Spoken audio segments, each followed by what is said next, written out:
A todos ustedes, queridos amigos y amigas, sean bienvenidos a este canal de YouTube Nelter de la Cruz. No se les olvide darnos un like abajo aquí a la campanita, píquenle, píquenle. El fiscón, si tocan a uno, nos tocan a todos. Esto no es una confesión de asociación delictuosa.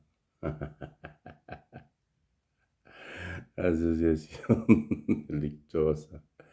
Vaya, vaya. Pues ahí está, traidor y corruptazo de Topoca Monta. ¿Cómo es posible que esta escoria humana esté cerca de AMLO y la 4T? Este corruptazo y convenenciero debe de estar con una oposición asquerosa y todavía se hace el víctima. Clásico de los cínicos. Senadores de Morena se ausentaron y no votaron Plan B. Susana Harp y Ifigenia. Ifigenia es la señora de edad. Martínez, periodista de Hueso Colorado. Susana Harp igual. Cora Cecilia es residuo de PRI. Arturo Burs, residuo del PAN. Es lo que le decía yo no sé por qué anda recogiendo de la basura el Mario Delgado. No tiene caso que recojan este tipo de gente. Saben que lo van a apuñalar, caramba. Otro traidor. Se ven de ir, pues es que no pasa nada.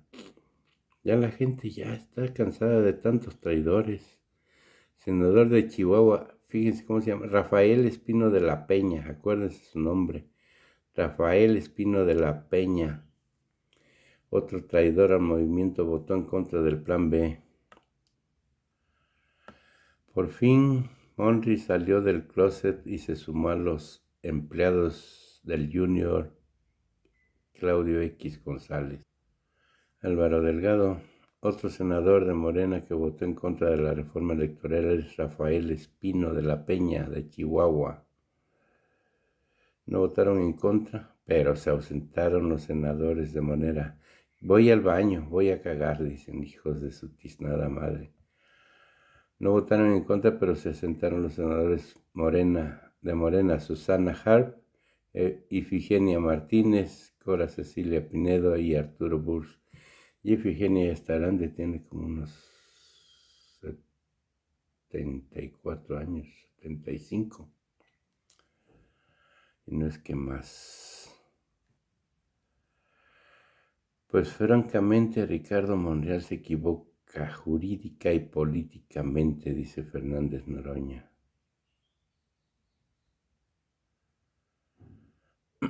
Por fin se definió. Ricardo votó en contra en lo general de la reforma electoral enviada por el presidente. Y aquí está, por el Chucho Ortega amagó con demandar a Belguera. Y ahí está la izquierda que me gusta. Acuérdense que este desgraciado pelón, hijo de toda su madre, Borolas, traicionó a Ortega. Es Ortega el que le están agarrando la mano a la izquierda. Fue el que traicionó al PRD y se hizo del PRD por conducto con los millones y la aprobación era presidente Borolas, y Lozano le dio todo el poder a Jesús Ortega. Encinas había ganado la presidencia del PRD, pero metió las manos podridas, manos tuberculosas del Borolas.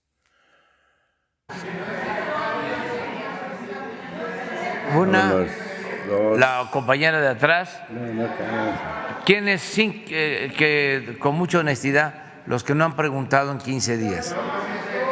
Tú y tú. Sí, pero sí has preguntado. No, pero 15 días. Ah, bueno, ahorita vamos para allá. Pero empezamos por acá. Llevo un año sin preguntar. Gracias, buenos días. Valentina Peralta, de Ecos de Hoy. Presidente, usted ha dicho en incontables ocasiones que solamente siendo buenos se puede ser felices. La familia Parral Rabadán, formada por 4 integrantes, todos con estudios profesionales y posgrados logrados con esfuerzo, trabajo e ilusiones, son el ejemplo de personas honradas y buenas en todos los aspectos de su vida, pero no pueden ser felices. Lo eran hasta el 24 de abril del 2010, en que su hijo Jorge, empleado federal de Capufe, fue secuestrado por un comando armado en su lugar de trabajo en el puente fronterizo de Camargo, Tamaulipas, donde era el administrador. Solamente por solicitar a sus jefes medidas de seguridad para el personal, fue llevado por los delincuentes a un rancho en Nuevo León, donde 2 días después entró el ejército y, como dijo el entonces presidente panista Felipe Calderón, fue ejecutado extrajudicialmente como daño colateral. Y desaparecido por los gobernadores priistas Eugenio Hernández y Rodrigo Medina al esconderlo en una fosa común bajo el registro de sicarios sin identidad, aunque en sus ropas portaba su credencial del INE y de empleado de Capufe. Casi un año después pudo ser encontrado y rescatado por sus padres Alicia y Jorge y por su hermana Jessica. La familia Parral Rabadán no ha recibido justicia, aunque se cuenta con los peritajes de balística que han logrado identificar el arma y el efectivo militar al que estaba asignada. Desde entonces, la tristeza, impotencia y dolor han cubierto sus vidas. Ellos perdieron a su hijo, a Jessica le fue arrebatado su único hermano. Sabemos que no se debe señalar a toda una institución por las acciones de algunos de sus integrantes, pero en esa época, presidente, se instruía a las Fuerzas Armadas con la consigna general de no dejar testigos, cero transparencia, sin capacitación y supervisión, ocultamiento de la verdad y total impunidad. Este es el contexto, presidente, que antecede y rodea una nueva injusticia contra la misma familia, por lo que ahora ellos piden su ayuda, porque mediante corrupción e influyentismo le quieren quitar a Jessica a su pequeña hija Constanza. En el 17 volvió a surgir la posibilidad de felicidad para la familia Parral Rabadán con el nacimiento de su única nieta Constanza, que actualmente cuenta con 5 años de edad, hija de Jessica. Toda la familia está siendo víctima de diversas violencias ejercidas por el padre de la pequeña Constanza, Jesús Esteban Serrano Yáñez, con el inexplicable apoyo de la jueza Catalina Salazar González del Juzgado Séptimo de lo Familiar de Primera Instancia en Morelos, quien ha ejercido desde su cargo gran cantidad de agresiones contra Jessica y su pequeña hija Constanza y las repercusiones de salud en sus padres Alicia y Jorge, de 72 y 76 años de edad, porque la jueza ha llegado al extremo de encarcelar a Jessica y multarla por decenas de miles de pesos y entregar informes falsos al juez noveno de distrito del 18º Circuito Judicial, Guillermo Correa Amaro, para propiciar que se ordene la ejecución de cambio de guarda y custodia a favor del padre de la niña, aunque Jessica ya la tiene asignada de forma definitiva desde que el padre las abandonó hace más de 3 años. Es importante decir que el agresor, Jesús Esteban Serrano Yáñez, de 45 años, nunca mostró apego ni atenciones paternales por su hija. Él se dice influyente. Durante el tiempo que cohabitó con Jessica y su pequeña Constanza, nunca aportó nada para la manutención de la familia, por el contrario, fue mantenido por Jessica. No trabaja ni ha trabajado, consume drogas, ha declarado que obtiene recursos de donaciones sin explicar el origen. Hay peritajes psicológicos que lo señalan como violento y peligroso. Incluso una de los peritos en psicología, Diana Torres Salinas, le inició una denuncia toda vez que, terminando una audiencia judicial, el agresor la acechó y cuando la vio sola la amenazó violentamente porque su dictamen no le había y resultado favorable. El agresor también cuenta con diversas denuncias por violencia familiar que inexplicablemente no por la Comisión de Derechos Humanos Estatal. La jueza Catalina Salazar González ha obligado a la pequeña Constanza a la fuerza y en medio de llanto y angustia a convivir con su padre. Presidente, este es un caso de injusticia que se replica por el sistema, que deja de proceder conforme a la perspectiva de género sin identificar la gravedad que representa la violencia vicaria y el inminente peligro que representa para las niñas y niños. Se ha procedido sin respetar el interés superior de la niñez, que señala que todas las decisiones que se tomen deben estar orientadas a su bienestar y pleno ejercicio de sus derechos, que implica el respeto para que continúen con una vida emocionalmente sana de acuerdo con su edad, aunado a que la Ley General de Víctimas señala que todas las personas en condición de víctimas deben recibir un trato diferenciado por todas las instituciones públicas y privadas. Presidente, a la familia Parral Rabadán ya le debe mucho el Estado mexicano. A su hijo Jorge Antonio le incumplió el Estado en su derecho a la seguridad, a la vida, a la justicia, a la verdad, siendo asesinado a la edad de 38 años mientras cumplía su deber como servidor público federal. Lo menos que puede hacer hoy el Estado es garantizar que a la familia Parral Rabadán no se le vuelva a cometer una nueva infamia. Lo que la familia Parral Rabadán les solicita es que en esta llamada de auxilio les acompañe la secretaria Rosa Isela Rodríguez, que el Poder Judicial detenga cualquier agresión en su contra y en cambio se revise exhaustivamente la situación y derechos de la pequeña Constanza con base en la verdad y hechos ciertos en beneficio de la niña y de la familia Parral, que ya merecen recuperar un poco de su paz arrebatada, quienes aún siendo buenos todavía no pueden ser felices. La pregunta es esa. Pues si te parece que los familiares busquen desde hoy a la secretaria de Seguridad Pública, a Rosa Isela Rodríguez, y ella va a atenderlos. Gracias, presidente. La segunda pregunta tiene que ver con otro caso. Y en este caso nosotros le preguntamos sobre la justicia selectiva hacia la gente del pueblo, a las personas comunes, ya que hay muchos ejemplos de sesgos inexplicables en los procedimientos ministeriales. Por ejemplo, en el sensible caso de Abner, el alumno del Colegio Williams, que falleció y derivado de ello, hay 2 profesores encarcelados imputados primero por el delito de homicidio doloso por el que se les cumplimentó una orden de aprehensión. Hace más de un mes que hemos investigado y entrevistado a decenas de integrantes de la comunidad escolar, servidores públicos de la Fiscalía General de Justicia, peritos, policías de investigación e incluso jueces para conocer su postura. La mayoría coinciden en que no hay elementos como para que estén en la cárcel. Inclusive, en la audiencia del pasado 18 de noviembre, en que se reclasificó el delito a homicidio culposo y aún así no se les permitió continuar el proceso en libertad.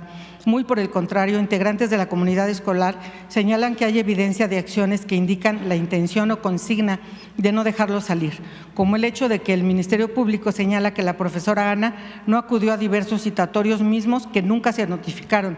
Incluso la Policía de Investigación nos confirmó que es una práctica común que cuando se quiere cuadrar la prisión justificada, entonces se trata de armar una idea de que la persona imputada tiene intenciones de evadirse de la justicia y entre las prácticas para orientar la impresión del juez se acude al domicilio del futuro imputado y se aparenta que se toca, se pega el citatorio en la puerta, se toma fotografía y enseguida se retira el oficio y nunca se enteran en la casa que alguien acudió. Sin embargo, ni siquiera eso sucedió. Hay cámaras en el domicilio donde se revela que nadie acudió en el día y el horario que señalan. Incluso en estos mismos horarios se comprueba que la profesora estaba siendo entrevistada por personal de la SEP dentro del colegio. Hay muchas irregularidades en este caso, ya que se les imputa el de homicidio cuando hay reportes médicos que señalan que el niño salió con vida del colegio. Tan es así que lo trasladó una ambulancia cuyo protocolo señala que solamente pueden trasladar a hospitales a personas con vida. Además, se autorizó la cremación cuando en los casos en que se presume un delito y se encuentra en curso la investigación está prohibida.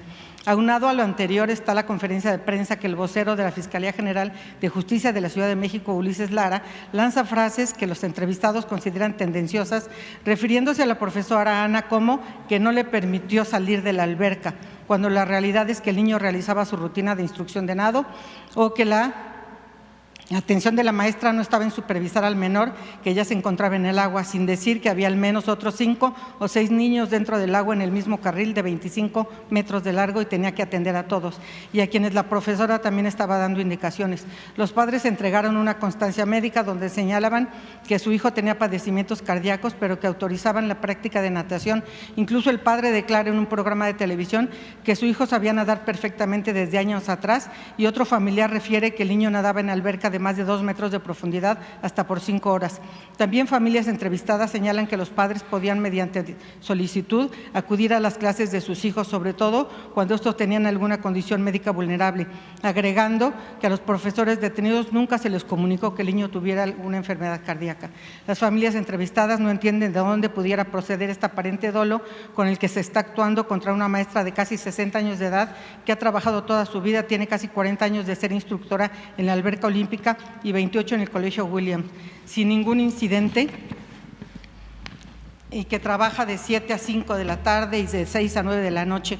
Una profesora a la que le han escrito más de 100 cartas de solidaridad y apoyo incondicional a alumnos y padres de familia. La pregunta es ¿por qué? ¿Es un chivo expiatorio?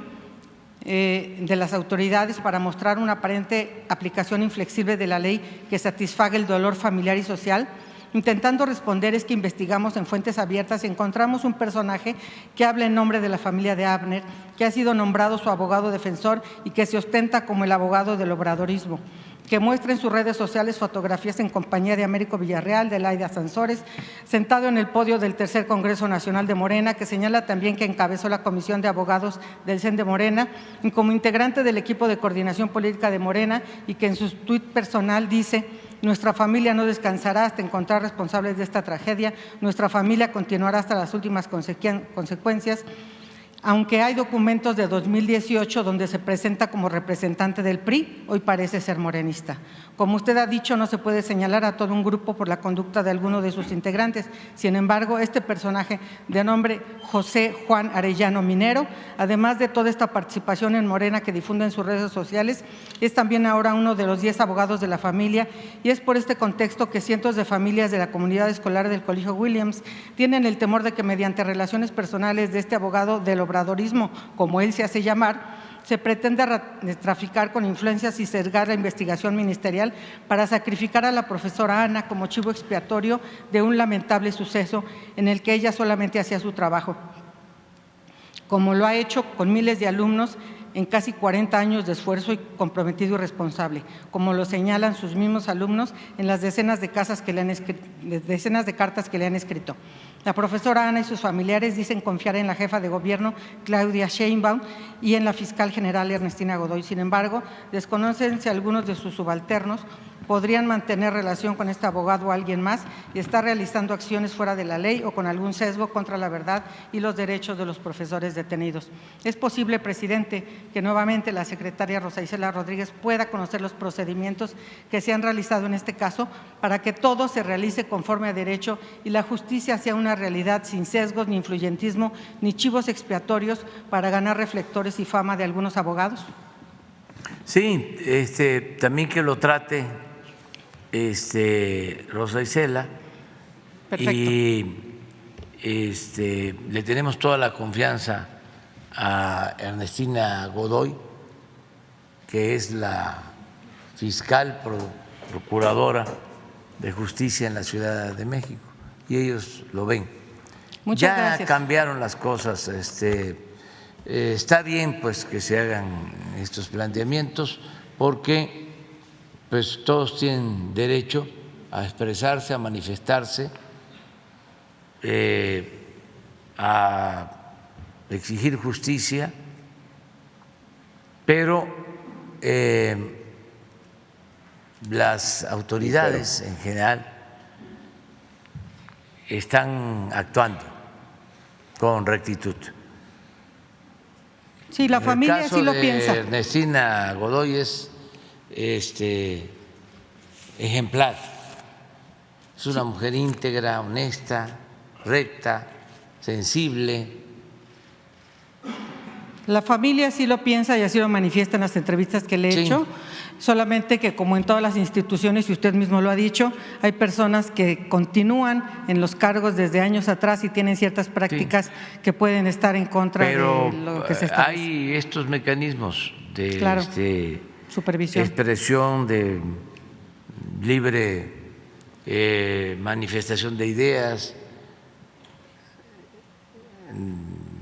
son audiencias públicas, están escuchando todo el mundo o viendo, y también los servidores públicos. Claro, la familia lo que solicita es poderse reunir justamente con la fiscal general Ernestina Godoy y exponerle las circunstancias y que la justicia proceda como tenga que proceder. Y estoy seguro que va a escucharlos sin problema. Perfecto. Y va a explicarles cuál fue el procedimiento que siguieron y todas las instancias que hay para que concluyan estos procesos. Claro. Por último, presidente, le vamos a preguntar acerca de un tema que casi nadie se atreve a señalar públicamente, relacionado con lo que sucede en distintos espacios de incidencia de la llamada sociedad civil. Y quienes exponen esta información siempre pagan un costo, pero con la convicción de que la sociedad tiene derecho a conocer todo lo que sucede y que hay que limpiar para abrir, le exponemos lo siguiente. Usted se ha referido reiteradamente a los intereses que están detrás de muchos que se autodenominan defensores de derechos humanos. Sin embargo, presidente, este es un terreno ciudadano en donde ninguna autoridad se puede meter y solamente queda la opción de denunciar públicamente sus prácticas cuestionables. Sin embargo, hay otros espacios de participación aparentemente ciudadana que sí cruzan los territorios institucionales, que incluyen manejo de recursos públicos por parte de grupos de sociedad civil mediante maquinaciones que no están tan a la vista, pero que cada vez más frecuentemente son utilizados para sacar beneficios por la puerta de atrás de las instituciones públicas, y en estos espacios se urge poner orden mediante la actualización de las normas, como la Ley General de Prevención y Protección ante Agravios a Periodistas y Defensores de Derechos Humanos. Nos referimos… Esta ley que está construyéndose la señaló el subsecretario Encinas hace unas reuniones aquí mismo. Nos referimos a varios de los integrantes de distintos órganos ciudadanos contemplados en leyes llamados consejos ciudadanos o consejos consultivos. Sabemos que para mantener el equilibrio democrático y la transparencia en la mayoría de los casos, sus integrantes son seleccionados por el Poder Legislativo mediante convocatoria pública y entrevistas públicas, incluso televisadas y en tiempo real. Son cargos honoríficos que no reciben sueldo ni pago en especie, aunque su naturaleza es de coordinación ciudadana. En los hechos son personas civiles que ocupan cargos mediante los que realizan funciones públicas, porque determinan el uso de recursos públicos e inciden en la vida pública de la población. Mediante sus facultades tienen acceso a información confidencial de personas e instituciones, tienen voz y voto en temas y destino de los recursos públicos, que es dinero del pueblo y que impactan en la vida de personas en particular y en la sociedad en general. Teóricamente, su función está directamente enfocada en que bajo los ojos ciudadanos las autoridades cumplan con sus obligaciones, rindan cuentas y que se construyan mejores políticas públicas, así tener instituciones fuertes que realmente sirvan.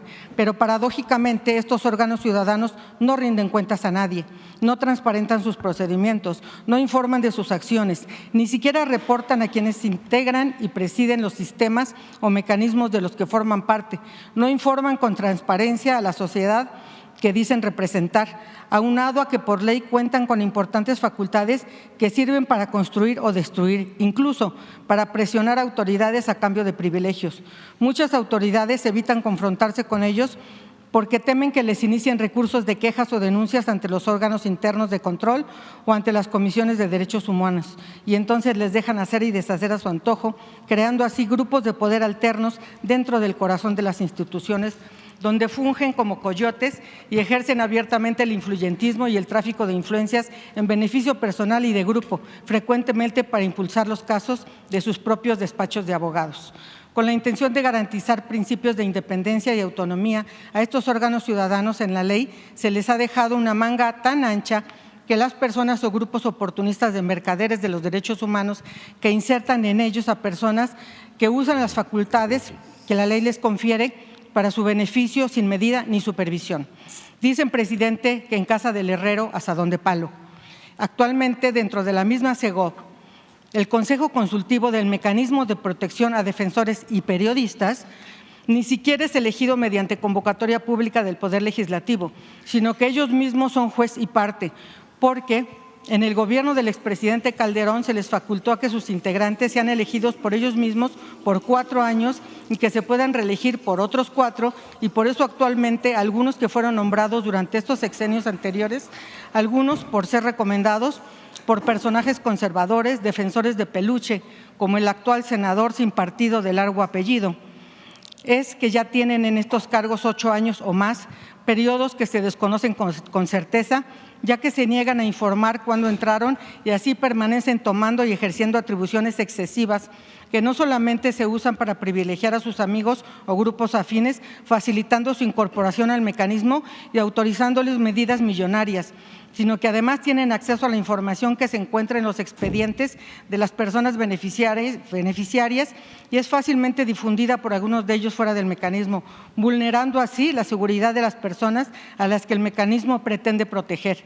pero que poco pueden hacer contra estos abusos de poder. Este pasado 30 de octubre, después de 2 años de retraso injustificado, se cerró la convocatoria para elegir a algunos integrantes de este Consejo Consultivo. Aunque la convocatoria le emitió el mecanismo, quienes exclusivamente seleccionarán a los nuevos integrantes son los mismos integrantes del actual Consejo, sin que se conozcan los criterios que emplearán para elegir a los perfiles. Actúan como las monarquías que van heredando el título a sus descendientes, cortesanos de la misma mata. Aunque actualmente hay algunos integrantes éticos y honestos, no son la mayoría, y sus voces son acalladas por los intereses creados. Algunas personas beneficiarias han tenido que solicitar por escrito que no se permite el acceso del Consejo Consultivo a la información de sus expedientes. Con estos ejemplos le preguntamos si usted está de acuerdo en que en las leyes se establezca con claridad que todos los órganos ciudadanos que en las dinámicas institucionales tengan voto para determinar el destino de los recursos públicos estén obligados por ley a la transparencia y permanente rendición de cuentas, siempre bajo principios democráticos, siendo seleccionados sus integrantes por convocatoria pública y procedimiento abierto del Poder Legislativo, nunca más siendo jueces y parte, eliminando antidemocráticas prácticas de cónclave.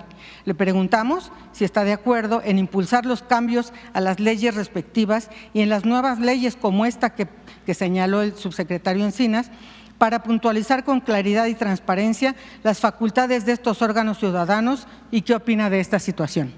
Pues yo apoyo a Alejandro Encinas en todo lo que está llevando a cabo para la defensa de los derechos humanos y también para resolver sobre estos organismos que de verdad ayuden a proteger a los periodistas, a los luchadores sociales, porque se crearon muchos de estos organismos para simular de que se atendían los graves y grandes problemas nacionales. Se fueron creando, ya lo hemos dicho varias veces, no solo en México, en el mundo.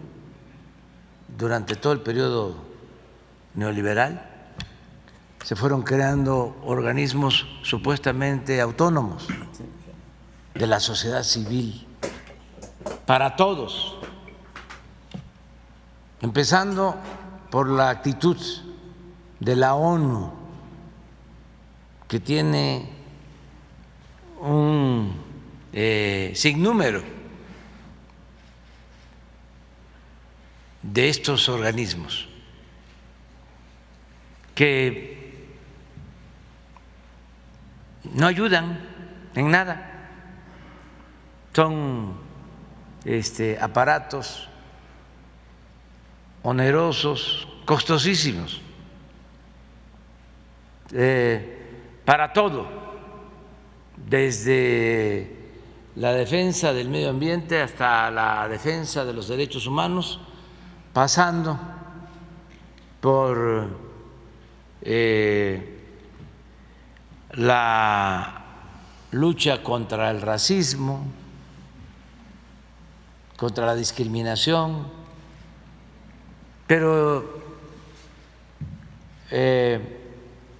son aparatos burocráticos que se fueron creando con las llamadas nuevas políticas públicas. Ya lo he dicho varias veces, para que volteáramos a ver hacia eso, con todo un lenguaje, ¿no?, nuevo, poco entendible por el pueblo, y que no nos ocupáramos de lo fundamental, que no miráramos de que estaban saqueando a nuestros países en beneficio de una minoría rapaz. Y se crearon todas estas nuevas políticas públicas Siempre he dicho que en México el principal problema desde hace siglos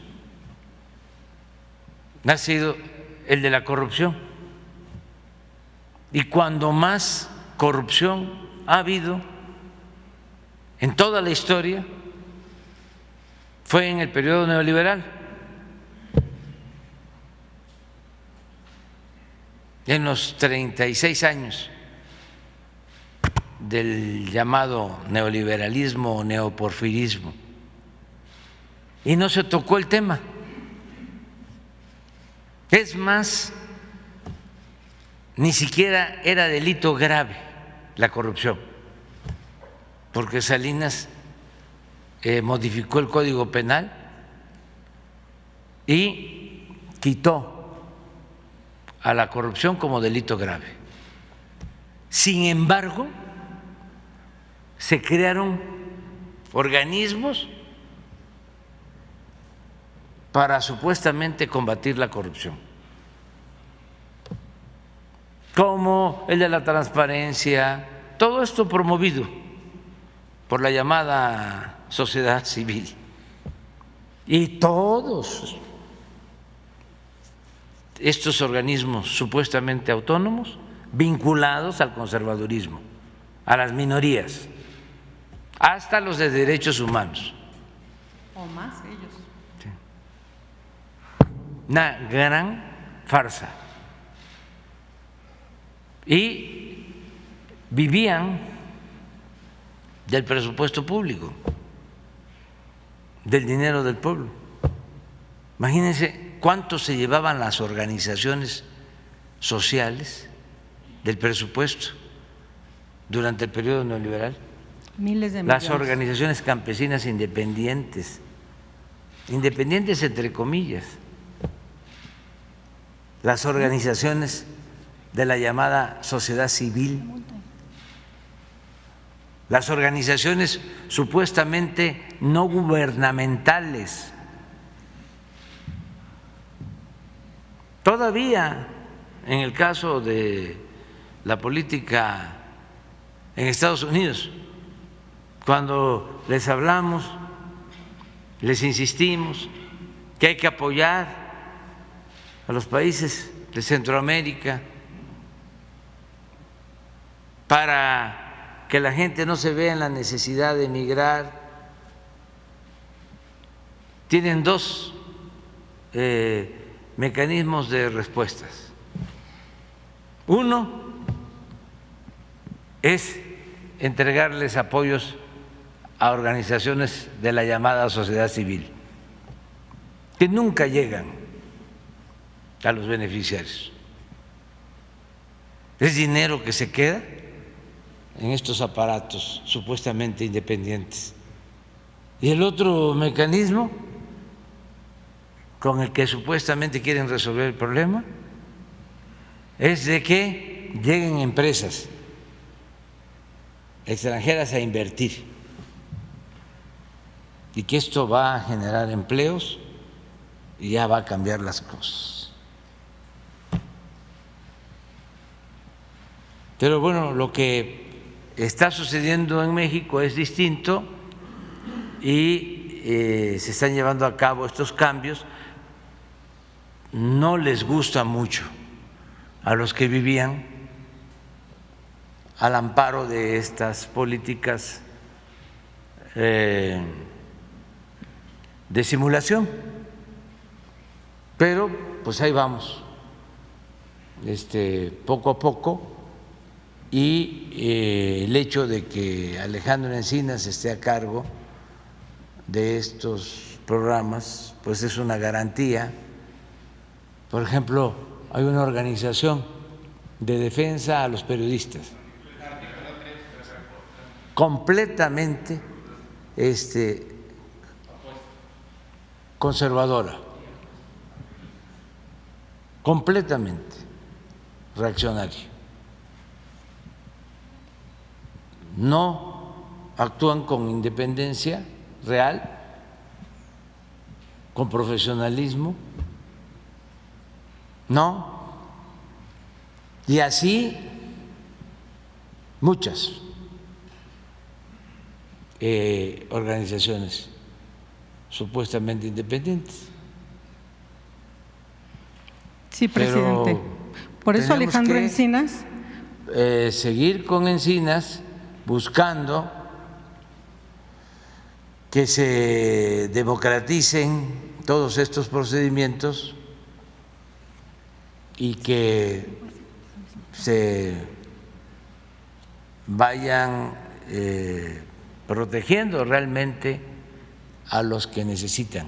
Sí, justamente de lo que usted está diciendo de Alejandro Encinas, el pasado 27 de octubre, él señaló sobre la nueva Ley General de Prevención y Protección ante Agravios a Periodistas y Defensores de Derechos Humanos. Actualmente esta iniciativa ya está muy avanzada porque se está redactando con la participación directa de periodistas y defensores de todo el país durante al menos 15 foros realizados este año por la Secretaría de Gobernación en distintas entidades federativas. Varios camaradas de los aquí presentes hemos asistido y opinado respecto de la necesaria exigencia de colocar procedimientos más democráticos y transparentes y la erradicación de los vicios que se heredaron de administraciones pasadas. Es necesario contar con esta ley porque los riesgos que enfrentamos periodistas y defensores son mayormente producto de maquinarias violentas que continúan operando para silenciarnos desde grupos de poder que sienten afectados sus intereses. Es indispensable una ley general porque en ella se establecen con claridad las facultades, competencias y concurrencias de los 3 niveles de gobierno,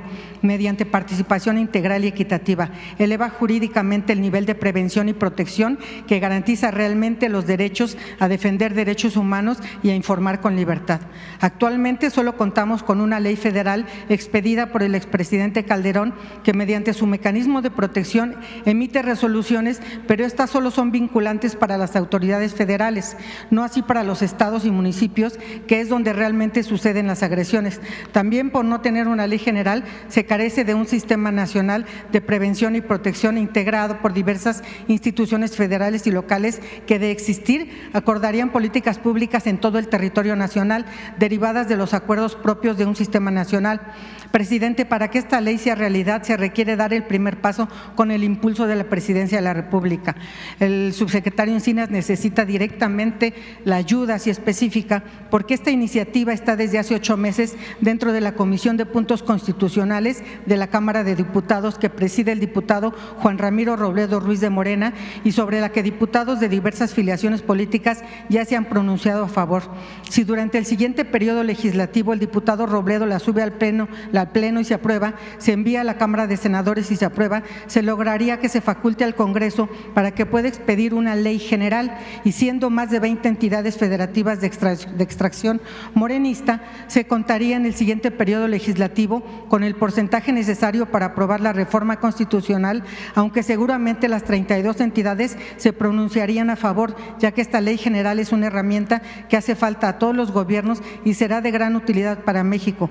Así, mientras inicie el siguiente periodo legislativo en abril del 23, se puede continuar con el proceso de redacción de la ley, atendiendo más opiniones de más periodistas y defensores, por lo que a mediados del 23 ya se podría presentar y publicar la nueva Ley General de Prevención y Protección ante Agravios a Periodistas y Defensores de Derechos Humanos e iniciar su implementación y aplicación para generar una nueva etapa de atención con estructura nacional para cumplir con mayor eficacia la prevención y protección. ¿Usted está de acuerdo en que la Presidencia de la República impulse lo necesario para que esta nueva ley que ha propuesto en diversas ocasiones el subsecretario Encinas sea realidad durante el siguiente semestre, presidente? Yo apoyo a Alejandro Encinas. Es cuestión de que él retome este asunto y va a contar con todo nuestro apoyo, como siempre. ¿Quién sigue? Buenos días, señor presidente. Berenice Telles, del Diario Nacional 1+1.